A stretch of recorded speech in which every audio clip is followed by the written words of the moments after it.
वो सुखदेव भगवान की जय।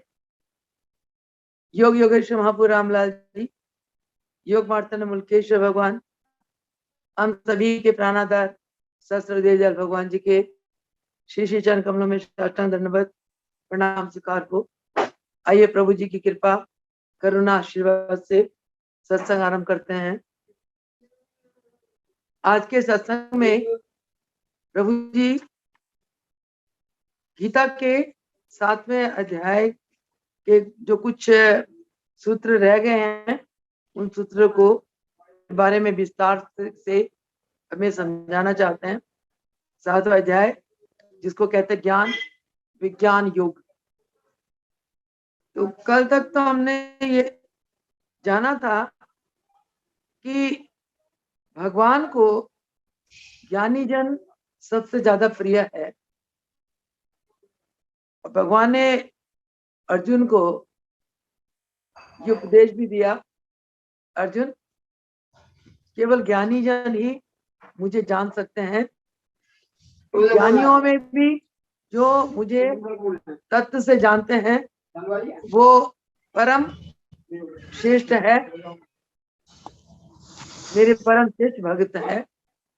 इसलिए अर्जुन मैं तुझे बताता हूँ कि ज्ञान के द्वारा मेरे को तुम कैसे जान सकते हो।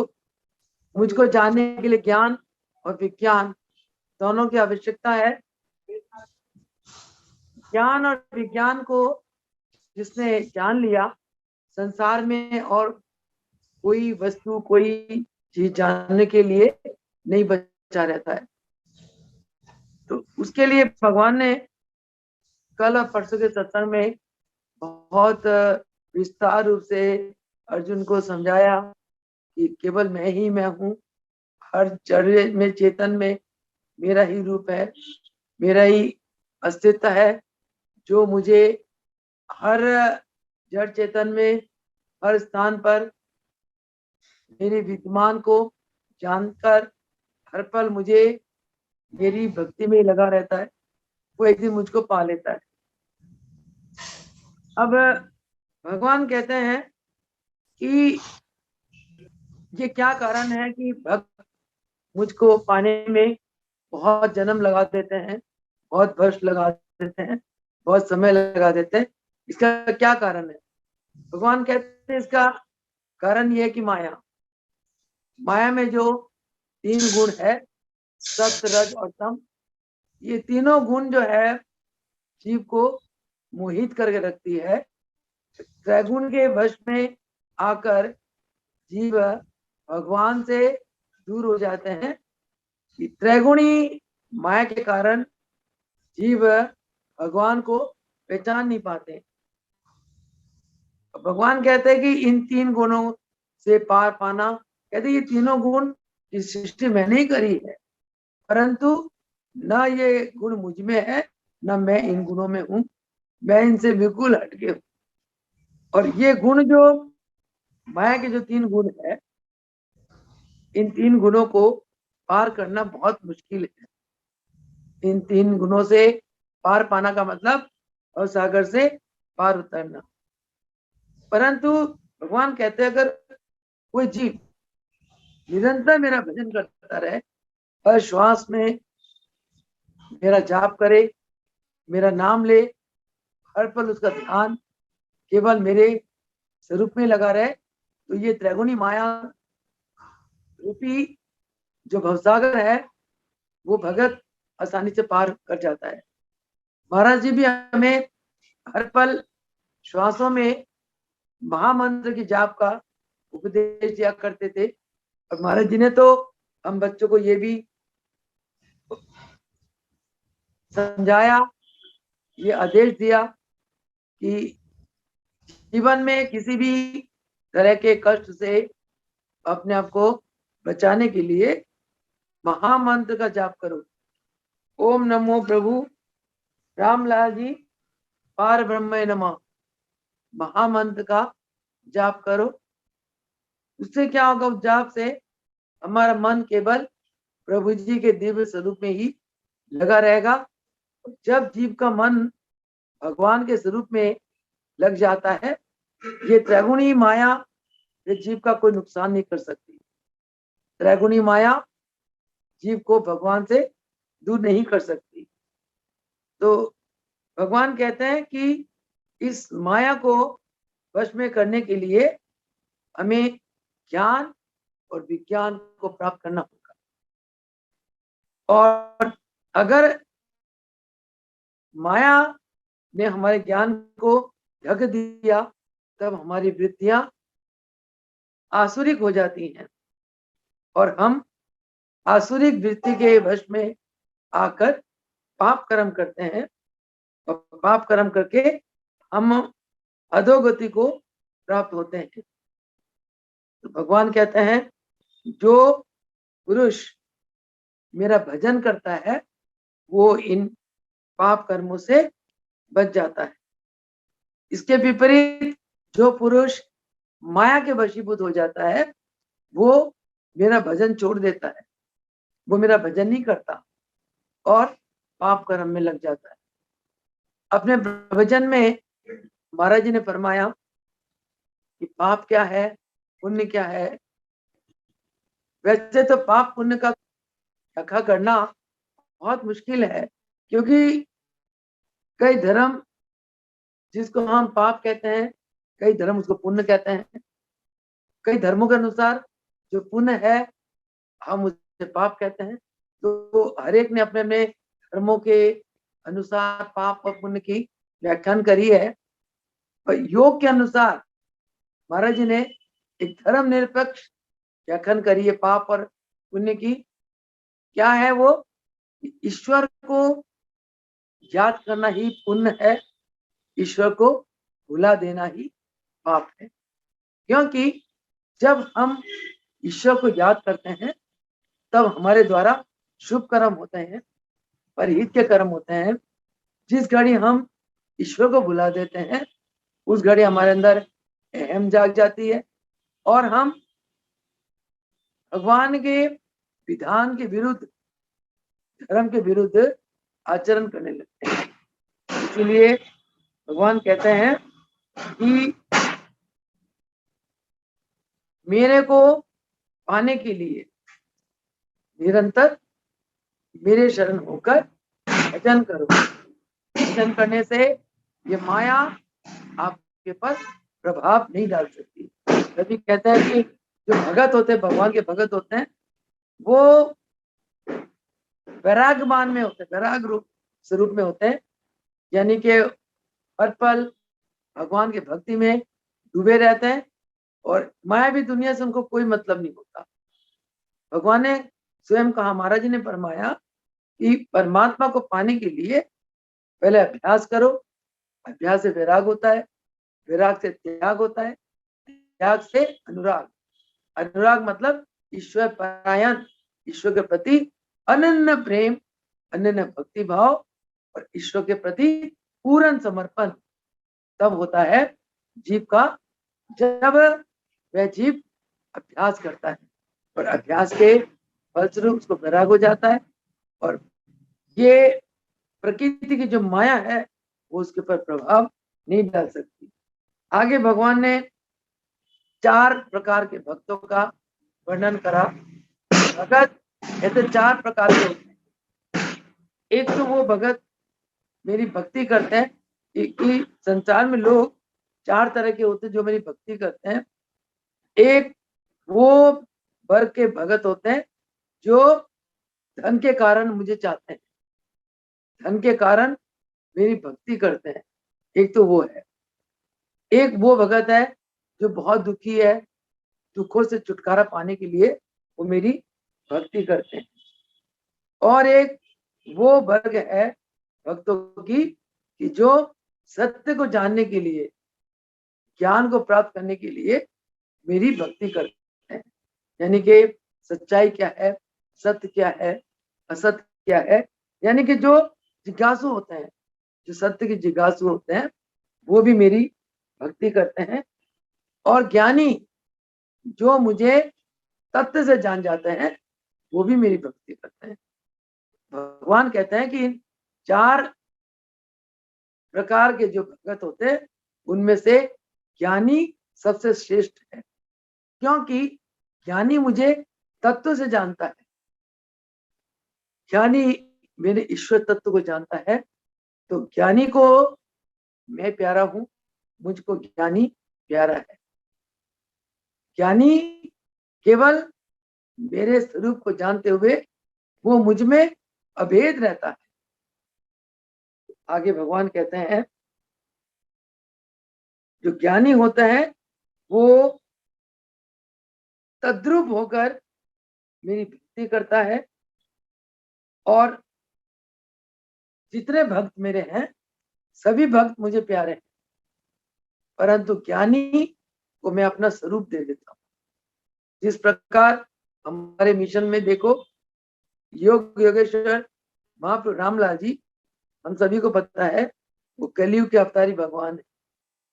उनको प्रभु जी के जितने भक्त थे, शिष्यगण थे, उन सभी में से मुल्केश्वर भगवान ने सही मायने में रामलाल प्रभु जी के सत्स्वरूप को जाना। इसीलिए मुल्केश्वर भगवान 24 घंटे 14 वर्ष तुरीय तुरीय अवस्था में रहे, यानी कि तद्रूप, जो कि तद्रूप अवस्था, जिस अवस्था में भक्त भगवान के साथ अभेद स्वरूप में रहता है, भगवान के साथ वो एक होकर रहता है, अपने में भगवान को देखता है, भगवान को अपने में देखता है, उसको कहते हैं तुरीय तुरीय अवस्था। मुल्केश्वर भगवान दादा गुरुदेव 14 वर्ष इस अवस्था में रहे, क्योंकि उन्होंने रामलाल प्रभु जी को के स्वरूप को तत्व से जान लिया था। इसीलिए रामलाल प्रभु जी ने मुल्केश्वर भगवान को अपना स्वरूप बना लिया। वही गीता में भगवान ने अर्जुन को क्या उपदेश करते हैं कि अर्जुन, जितने तरह के भगत है सभी मुझे प्यारे हैं। भगवान बहुत विशाल होते हैं, बहुत उदार होते हैं, मैं भी उनको प्यारा हूँ, वो भी मुझे प्यारे हैं, परंतु ज्ञानी जो है वो मेरा स्वरूप है। ज्ञानी और मुझ में कोई भेद नहीं। तभी हम चालीसा में क्या कहते हैं, राम मूलक दयाल तीनों एक स्वरूप है। शरीर रूप से अलग अलग है, परंतु आत्म रूप से तीनों एक ही स्वरूप है। तीनों में एक ही तत्व है। कौन सा तत्व? गुरु तत्व।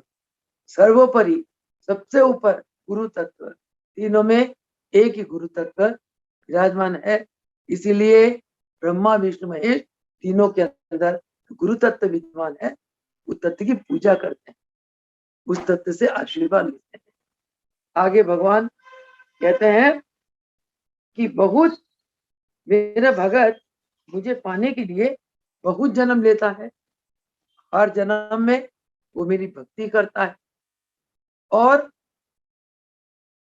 अंत के जन्म में मैं उसको पूर्ण रूप से पा जाता हूँ। वो मुझ में, मैं उसमें एक रूप हो जाता हूँ।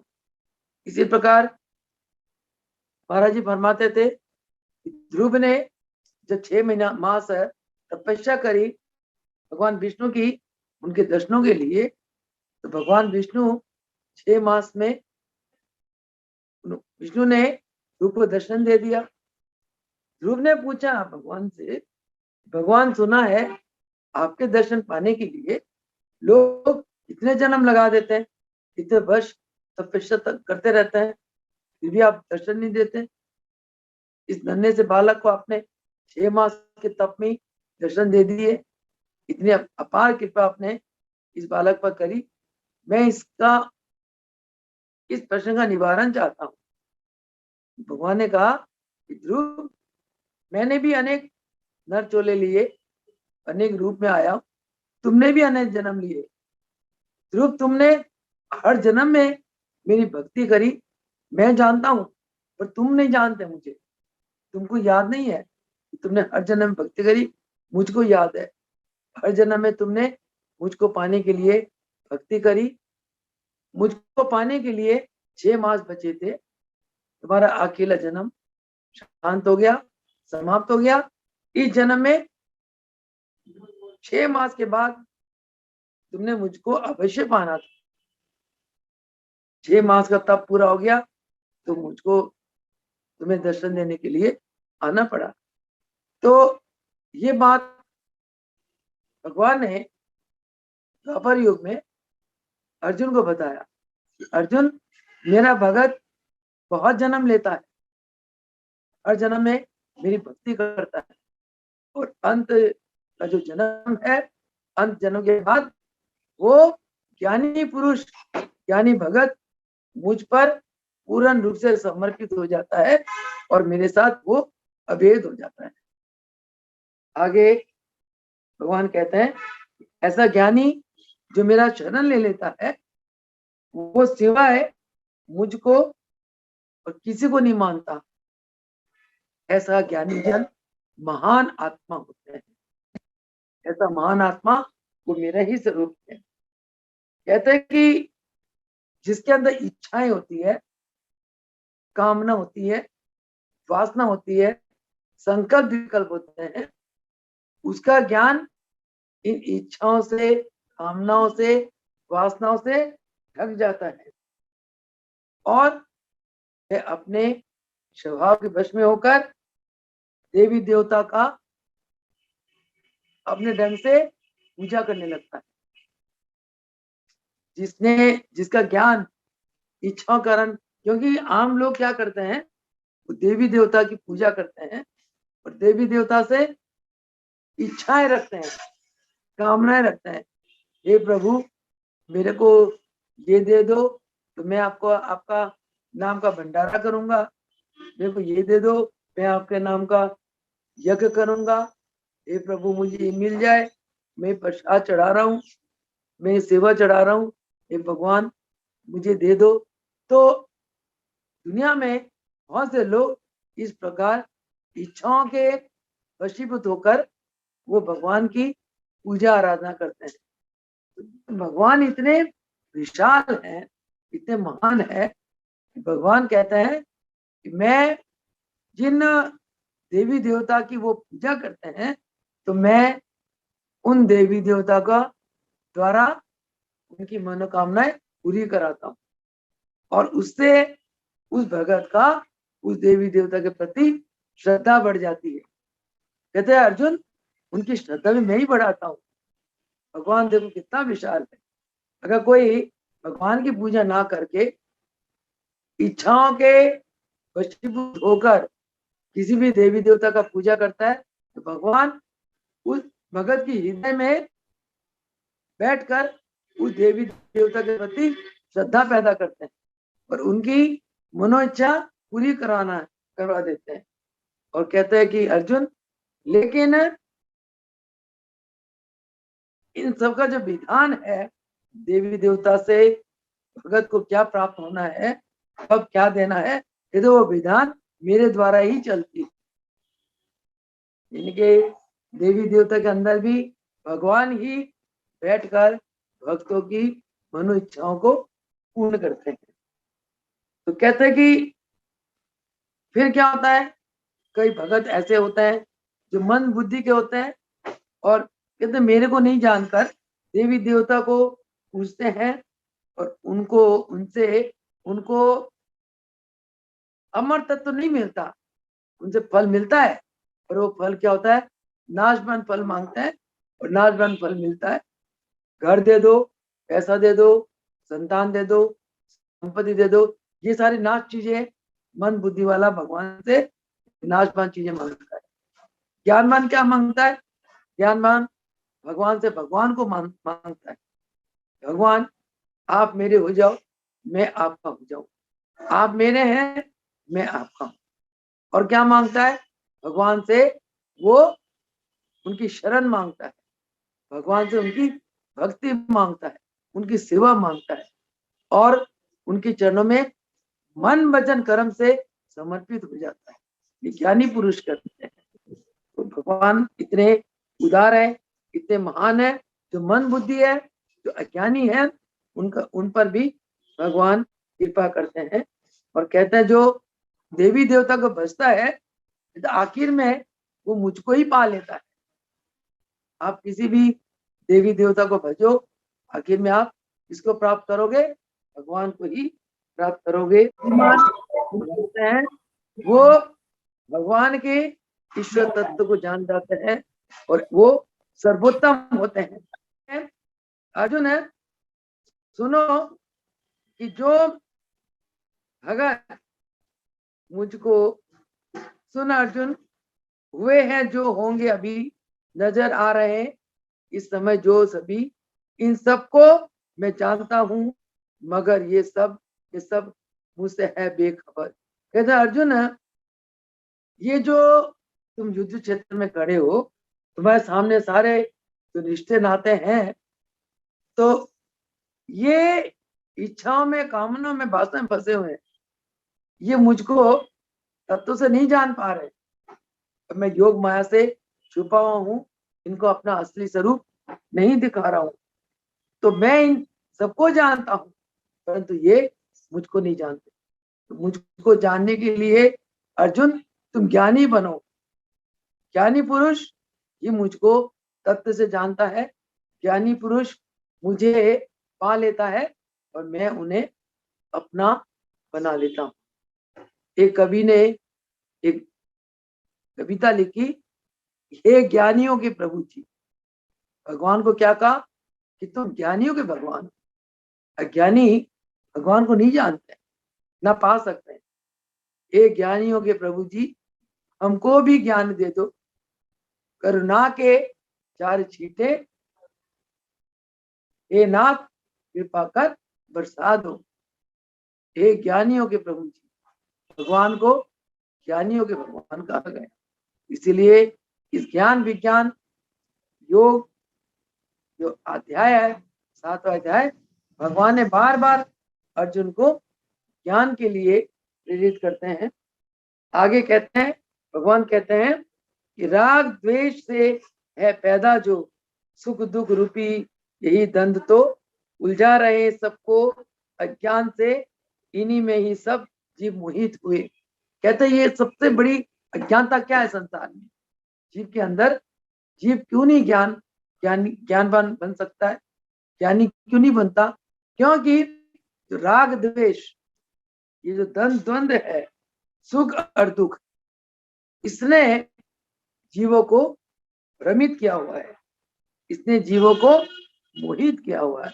कहते जिसके अंदर द्वंद्व रहेगा, राग द्वेष रहेगा, वो मुझको नहीं पा सकेगा, वो मुझसे बहुत दूर होगा।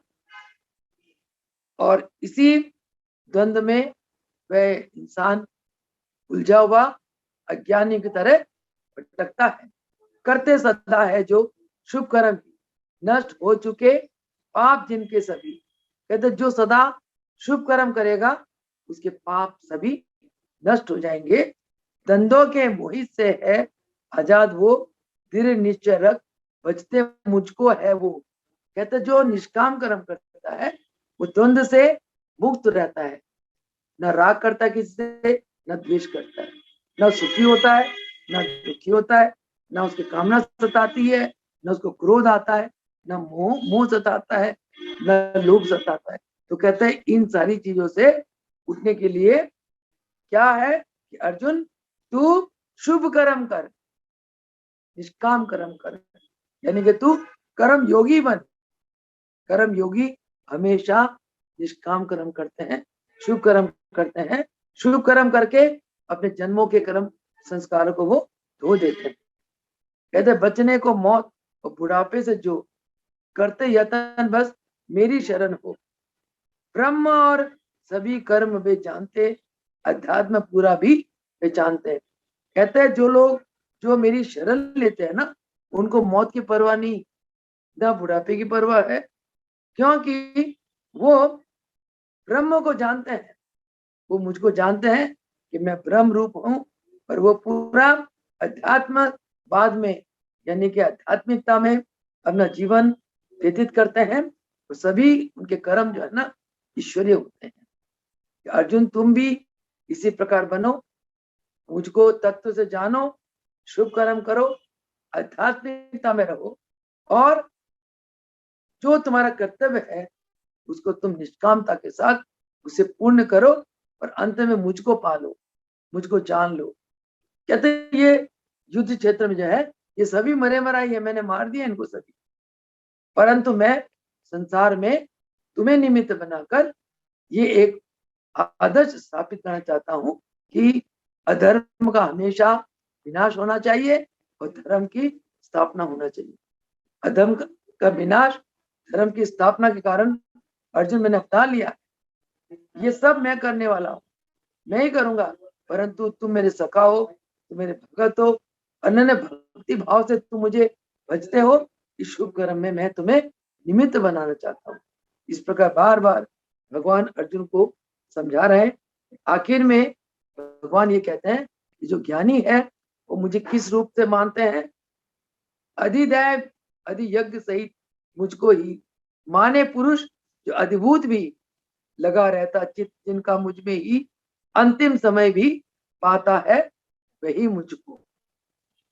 भगवान कहते हैं कि जो भगत, जो ज्ञानी पुरुष है वो मुझे अधिदेव, इस सृष्टि के आदि के देव तुम ही हो, और अधियज्ञ, जितने शुभ कर्म करने वाले जो आधार हो वो तुम ही हो, और वो मुझे मानता है अधिभूत, सारे भूतों के आधार तुम ही हो।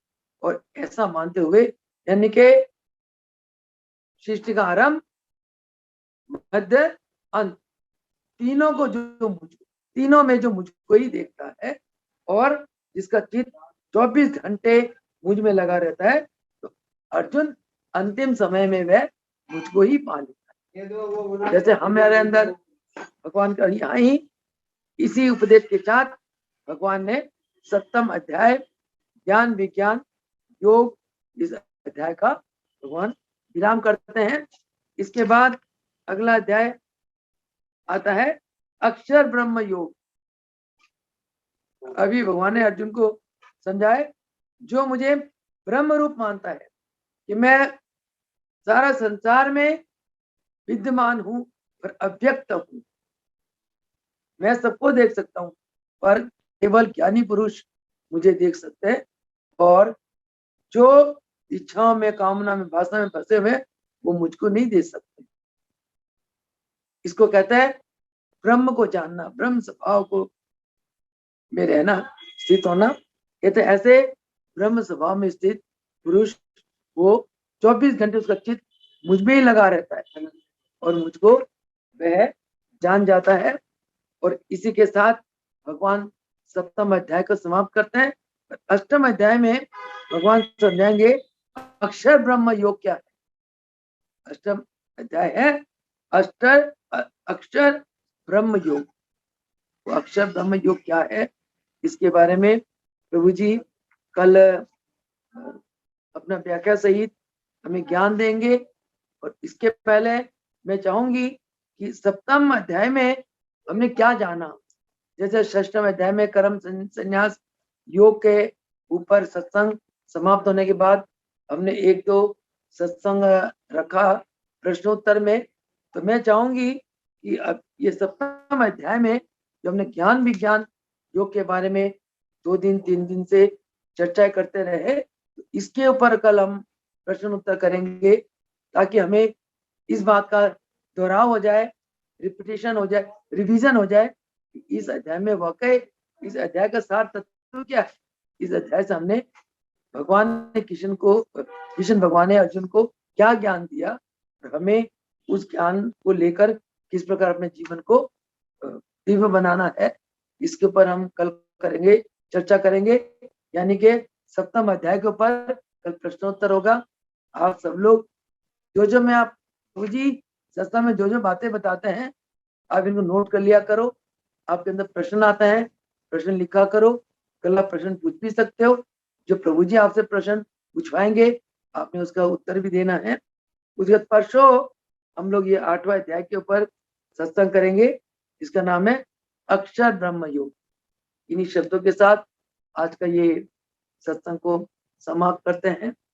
प्रभु जी के चरणों में लाख लाख शुक्राना है कि प्रभु जी ने हमें इतना सुंदर अवसर दिया इस ज्ञान का चर्चा करने के लिए जूम ऐप के माध्यम से घर बैठे हमें प्रभु जी का कैसा ज्ञान मिल रहा है, कितना आनंद मिल रहा है, कितना सुंदर सत्संग मिल रहा है। क्योंकि सत्संग रूपी नौका में चढ़कर ही हम इस दुखमय भव सागर से आसानी से पार कर सकेंगे। हमारे गुरुदेव भी हमें यही कहते हैं, इस कलयुग में सत्संग के सहारा लेकर ही जीव आसानी से अपने दुख सागर को और सागर को पार कर सकता है। तो इस मंजिल तक हम तभी पहुंचेंगे जब हम नित्य प्रति सत्संग करेंगे। सत्संग में जो ज्ञान है, ज्ञान को हम अपने नोटबुक में लिखेंगे, अपने हृदय में रखेंगे, लिखेंगे, मानस पटल में लिखेंगे और उसी अनुसार अपने जीवन को ढालने की कोशिश करेंगे। इन्हीं शब्दों के साथ आज के सत्संग को विराम देते हैं। बोल सकुदेव भगवान की जय। बोलो योगेश्वर महाप्रभु रामलाल जी की जय हो। मुल्केश्वर भगवान की जय हो। जय हो। भगवान की जय हो।